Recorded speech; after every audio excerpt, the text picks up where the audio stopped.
So, hey, what up? So, I have questions for everybody because I need your help. I hate talking to the camera, especially without music in the background to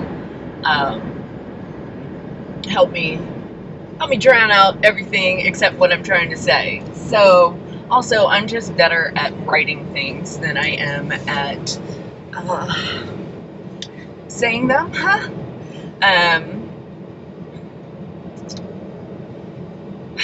let's see. So I'm hoping you guys can come up with questions that you would like answered. Anything about me, about my art, about the process, about the technique if you'd like, but I generally don't share much about that. But, whatever the questions you guys have would really help me out. It's why the live videos are a lot easier for me because I don't actually have to talk. I can just paint, you guys can watch, and we can interact a little bit. Unfortunately, my live videos are happening less and less because we're trying to build this YouTube channel. So once we get things evened out and get plenty of followers, hopefully we can step up those live videos or find a way to integrate them somehow. So yeah, I don't know. Maybe I will talk a little bit about my artwork. We'll give it a try. So I started painting when I was little, honestly. I mean, just like all of us, I finger painted for preschool, which wasn't really preschool. I was taught at home a lot, so how about that? But my first painting, I remember, was of a turtle. My mom asked me what it was, so I was probably the only one who could see it, so therefore, there I am, budding artist, abstract, all the way. And I remember a couple of years after that, not very long after, so I was only, 4, maybe 5, but probably 4. I remember painting daisies on the wall of the basement with my dad. They were blue and yellow daisies, light blue, light yellow. Picture the 70s, man, because that's what it was. And so, it's really weird. I mean, you guys might not see turtles show up as often in my artwork, but that's probably because I keep those kind of private. But turtle seems to be my totem, and it becomes more and more obvious every year. I am a shelled person, and my shell is part of me, and I'll come out of it, but I won't ever leave it. And I don't know. There's things about me that you guys can probably relate to. It ties into me being an artist, probably, or at least being an artist has helped me cope with a lot of things. But I'm one of those people who has become or is mentally ill and deals with a lot of things where people are suggesting how I should fix it and what is wrong with me, and things that I just kind of want to put out there is there's not anything wrong with you.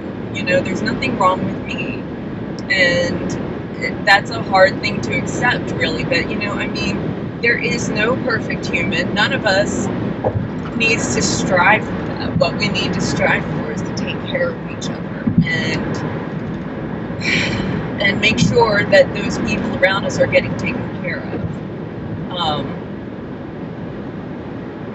Kind of a hard thing for me to deal with is I've been a single mom most of my life, and during the times even when I wasn't single, I was generally the breadwinner. I was always responsible for my family.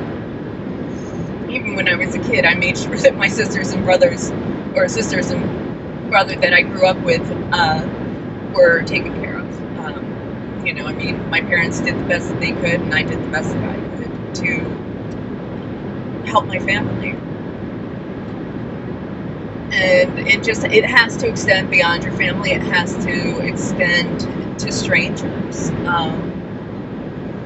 Something that I'm not seeing much of, or not that I'm not seeing much of it, but I'm seeing too much lack of it, is compassion for your fellow man who isn't doing as well as you right now, because there but for the grace of God is a real thing. I may not actually believe in God, but it's a thing, you know. I mean, you ended up where you are because that's where you are, man, and it could be anywhere else.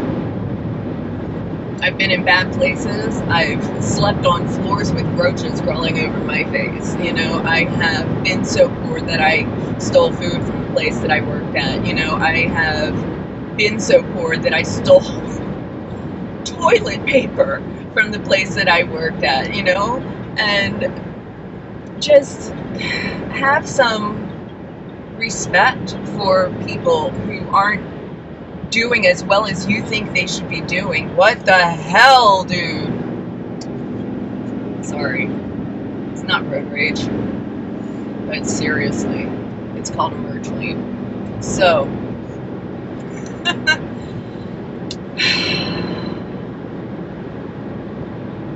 I don't know, I think we all just need to do our best, right? And our best is our best. We have the thing that we have to do is look inside of ourselves, and that is not an easy thing to do. We have to recognize ourselves for who we really are, not who we want to be, not who we think we are, not who other people think we are. It sounds so fucking cliche, but it is true. We cannot try to fit into someone else's box. As Ram Dass said, you can't buy into someone else's trip. You are you, you be you, but for fuck's sake, be the best you. Be the best you. Do the best that you can. I'm not saying go out there and, you know, volunteer out your life. Okay, so at some point during that Be Excellent to Each Other rant, my camera became full. I've really got to figure out a way to get better space on my actual phone. I can move everything to my SD card, but, you know, I mean, I get cut off in the middle of stuff. So, yeah, anyway, that was my whole point, is just be honest with yourself about yourself. Stop putting stuff on other people. You know, I mean, I have lost friendships, a lot of them, especially in the last couple of years, because I was done with people trying to fit me into what they thought I should be. I mean, people who called themselves my best friends. Not my actual best friends, but people who like to call themselves my best friends or whatever.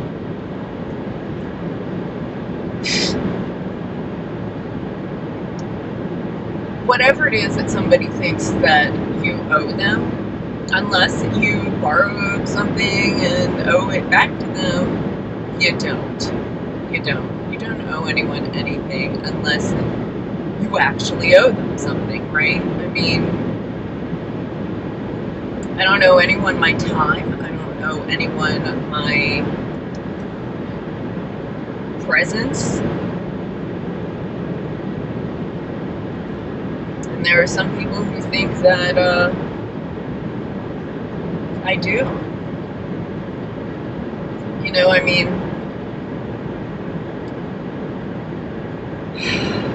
those people kind of had things within themselves that they refused to look at. They could not accept certain things about themselves, which is understandable because we're all ugly, man. We're all ugly on the inside. It's hard to look at. But once you look at it, you can accept it for what the fuck it is. And if you want to change it, you fucking well can. Even if you don't want to change it, maybe it needs to be changed. I don't know. What do I know? I know it is fucking hard to live life no matter who the fuck you are. And we should all cut each other a little bit of slack, except for the anti-maskers. I'm sorry, fuckers. Wear your fucking masks. Protect the people around you. There are people who can't get the vaccine. There are people who are sick right now. There are people who are immuno-challenged. Just give a fuck about what you're putting out into your atmosphere, just literally, I mean, we gave up aerosols, we can put on a fucking mask. What do you mean you didn't give up aerosols? Look, I have a trunk full of spray cans, so what can I say? I'm driving into a really pretty sunset right now, you guys.